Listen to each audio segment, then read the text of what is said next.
करेंगे बड़ी खबर का। दिल्ली बीजेपी दफ्तर में सीईसी की बैठक खत्म हो गई। हरियाणा विधानसभा चुनाव को लेकर यह बैठक चल रही थी। बैठक में उम्मीदवारों के नाम को लेकर मंथन हुआ है। पीएम मोदी, अमित शाह बैठक में शामिल हुए। बीजेपी अध्यक्ष जेपी नड्डा भी मौजूद रहे। केंद्रीय मंत्री मनोहर लाल ने भी शिरकत की है। सीएम नायब सैनी कृष्णपाल गुर्जर भी बैठक का हिस्सा रहे।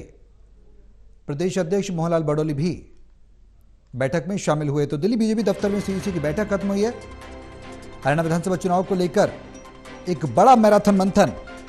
इस बैठक में तमाम बीजेपी के दिग्गज मौजूद रहे। खुद प्रधानमंत्री नरेंद्र मोदी, केंद्रीय मंत्री अमित शाह, बीजेपी अध्यक्ष जेपी नड्डा, बीजेपी के प्रदेश अध्यक्ष मोहनलाल बडौली और केंद्रीय मंत्री मनोहर लाल, ये तमाम दिग्गज इस बैठक में शामिल हुए। दरअसल जम्मू कश्मीर के सीटों के विचार करने के बाद हरियाणा सबसे बड़ी चुनौती बीजेपी के लिए इस वक्त बना हुआ है, क्योंकि तमाम चुनौतियां प्रदेश में कांग्रेस जिस तरीके से लोकसभा चुनाव के परिणामों के बाद उभर कर सामने आई है, कुछ कॉन्स्टिट्यूएंसी में वोट परसेंटेज भी कांग्रेस का बढ़ा, तो जाहिर सी बात है केंद्र स्तर पर बड़ी रणनीति के तहत इस बार विधानसभा चुनाव में उतरने की तैयारी बीजेपी करती नजर आ रही है। हमारे संवाददाता ललित नारायण कांडपाल हमारे साथ हैं फोन लाइन पर। ज्यादा जानकारी के लिए सीधे उनका रुख करेंगे। ललित, बीजेपी की सीईसी की बैठक खत्म हुई है, क्या कुछ अपडेट है आपसे जानना चाहेंगे? क्या कुछ जानकारी मिल पा रही है? जो पहली सूची है उसको लेकर, उम्मीदवारों को लेकर क्या कुछ मंथन किया गया? देखिए, मैं आपको बताऊं कि इस वक्त की सबसे बड़ी खबर है कि राव इंद्रजीत सिंह, जो कि गुड़गांव से सांसद हैं, उनकी बेटी आरती राव का टिकट जो है कंफर्म हो गया है। ये टोटल टीवी के सूत्रों के, ये मुझे सूत्रों के हवाले से खबर मिली है कि इस बार जो है बीजेपी ने उनको अटेली जो है महेंद्रगढ़ के पास में ये विधानसभा आती है और अटेली विधानसभा से जो है उनको टिकट दे दिया है। ये अपने आप में बड़ी खबर है। और पहली सीट जो है, पहली लिस्ट जो है परसों जारी हो सकती है। और उसमें और एक बात ये भी है कि अभी कुछ सीटों को होल्ड पर रखा गया है। हालांकि 90 की 90 पर चर्चा हो गई है, लेकिन कुछ सीटें होल्ड पर हैं।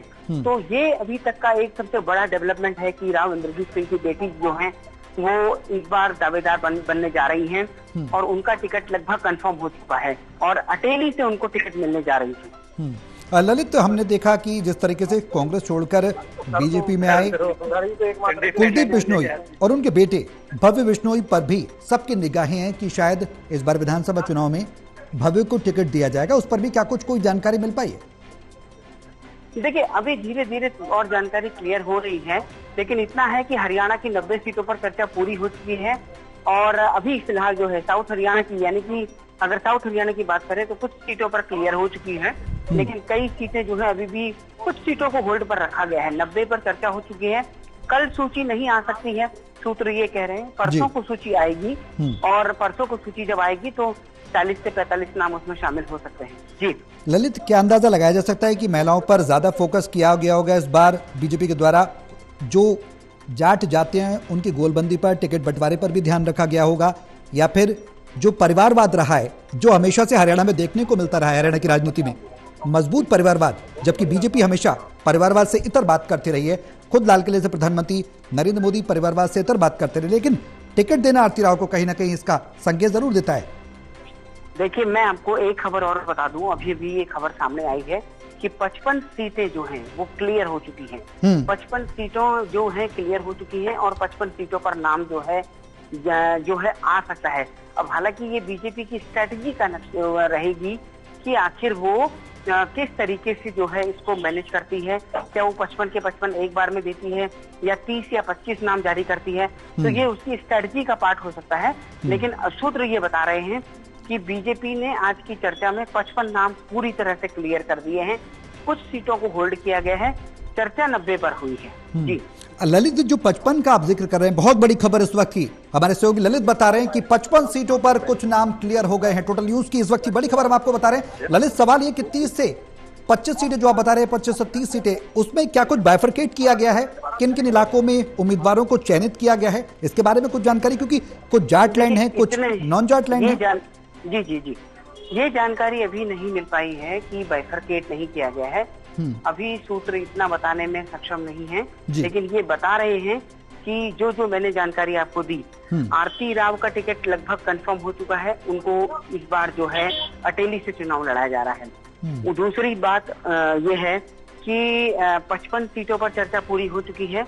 55 में अब भारतीय जनता पार्टी कैसे चुनाव लड़ाएगी, कैसे लिस्ट को जारी करेगी, ये उसकी रणनीति का पार्ट हो सकता है। चर्चा 90 पर हो चुकी है और 90 पर चर्चा होने के बाद जो है और मैं एक जानकारी और दे दूं आपको, मुख्यमंत्री नायब सिंह सैनी जो है लाडवा विधानसभा से चुनाव लड़ सकते हैं। ये भी एक सूत्र जानकारी दे रहे हैं कि लाडवा विधानसभा से मुख्यमंत्री नायब सिंह सैनी को चुनाव लड़ाया जा सकता है। तो कुल मिलाकर अब एक तरह से मोटी तस्वीर साफ होती जा रही है बीजेपी के एंगल से कि यहाँ पर काफी महत्वपूर्ण जानकारियां सामने आई हैं कि अब बीजेपी के पास जो है 55 नाम क्लियर हैं। अब वो 55 नाम कब तक सामने आते हैं देखना होगा। सूची कल नहीं आने जा रही है, सूत्र ये बता रहे हैं सूची परसों आ सकती है। जी ललित, सवाल ये कि जिस तरीके से हमने भी देखा और आपने भी देखा होगा कि हरियाणा में जिस तरीके से किसानों का आंदोलन हुआ और उसके बाद एक खिलाड़ियों का हल्ला बोल हुआ, तो कहीं ना कहीं सरकार को उसका खामियाजा भी भुगतना पड़ा। लोकसभा में जो कुछ कॉन्स्टिट्यूएंसीज थी वहां पर वोट परसेंटेज भी कम हुआ पार्टी का। क्या हर नफा नुकसान को तोलकर ये जो 55 सीटें जो आपने जिक्र किया उस पर मंथन किया गया है, फाइनलाइज किया गया है? क्योंकि फूक कर ये एक सूत्रों के हवाले से भी खबर थी कि इस बार बहुत सजग होकर पार्टी के कैंडिडेट को चुनने जा रही है। जी बिल्कुल, आपने सही कहा कि इस बार जो है पार्टी के सामने कई सारी चीजें हैं और कई सारी चीजों में जो है इस वक्त चर्चा चल रही है। सारे एंगल तलाशे जा रहे हैं। जिस एंगल की बात आपने कही कि किसान वाला एंगल है, वो किसान वाले एंगल पर भी बातचीत हो रही है और किसान वाले एंगल को भी देखा जा रहा है। मैं आपसे थोड़ी देर में कनेक्ट करता हूँ। जी चलिए, बहुत शुक्रिया तमाम जानकारी के लिए ललित। सवाल यह है कि बड़ी खबर हम आपको बता दें कि पीएम मोदी अमित शाह की बैठक में बीजेपी सीईसी की बैठक हुई है।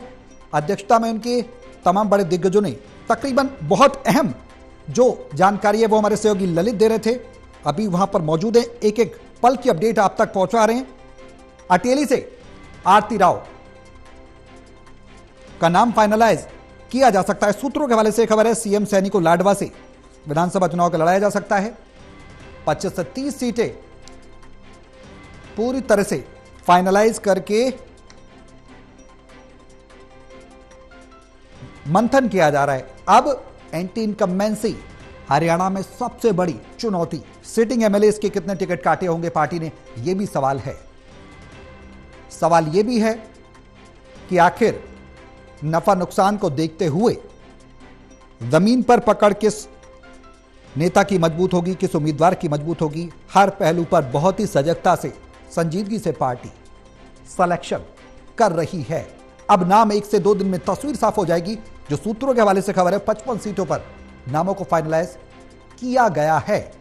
बड़ी खबर हम आपको बता रहे हैं और अब आगे की रणनीति धीरे धीरे साफ होगी जब सूची सामने आएगी। लेकिन 25 से 30 नाम, जिसमें अहम नाम मुख्यमंत्री नायब सैनी और आरती राव, जो सूत्रों के हवाले से खबर मिल रही है, उनकी जो विधानसभा है उनको फाइनलाइज किया जा चुका है।